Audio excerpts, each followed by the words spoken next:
न त मेरो बाबाले देखाएको बाटो गलत थियो, न त मेरी आमाले दिएको संस्कार। खराब थियो त केवल मेरो समय। खराब समय सबैको जिन्दगीमा आउँछ, तर समय सधैँ खराब रहिरहँदैन। आज अप्ठ्यारो समयमा साथ छोड्नेहरूलाई एक दिन सफल भएर देखाउनु छ। आज कमजोर देखेर डोमिनेट गर्नेहरूलाई एक दिन शक्तिशाली भएर देखाउनु छ। आज गरिब देखेर टाढिनेहरूलाई एक दिन धनी भएर देखाउनु छ। बस बदलिनु छ आफू, अनि बदल्नु छ दुनियाँको आफूलाई हेर्ने नजर, व्यवहार।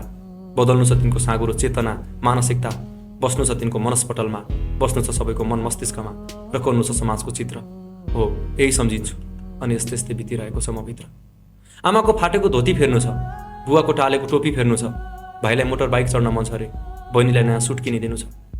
सुन्दा सामान्य र देख्दा साना छन् मेरा सपना, तर त्यसको लागि कयौँ रात अनिदो बसेको छु, कयौँ छाक भोकै टारेको छु, पुसमाको चिसो टी सर्टमा कटाएको छु। नयाँ वर्ष र दसैँ तिहारमा अनेकौँ बाहना बनाएको छु। बिहे, व्रतबन्ध र पार्टीहरूमा जानै छोडेको छु।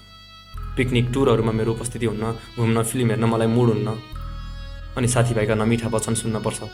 कसरी भनौँ यार तिमीहरूलाई, हरेक पटक नयाँ नयाँ बाहना ढुँड्नपर्छ। आफू जवान छु, कमाउन सक्ने उमेर छ, बुबाआमासँग पैसा कसरी मागु? न देशमा रोजगारी छ, न भविष्य। तर पनि देशै छोडेर कहाँ भागु? विदेश जान पनि कहाँ सजिलो छ र? राम्रो देश जान पैसा, पढाइ छैन, खाडी जान मन छैन, नेपालमै बसेर के गरौँ, पर्याप्त धन छैन। आमा बुबाकै पसिनामा पनि मोज गर्न सकिन्न, खाना लाउनकै लागि कसैको पाउ पर्न सकिन्न। सकि जति गरेकी छु तर पनि सफल भएन त के गरौँ आमा? नामर त भन्ला दुनियाँले सफल नभएकै बाहनामा मर्न सकिन्न। खाना लाउनकै लागि कसैको पाउ पर्न सकिन्न, आमा बुबाकै पसिनामा मोज गर्न सकिन्न।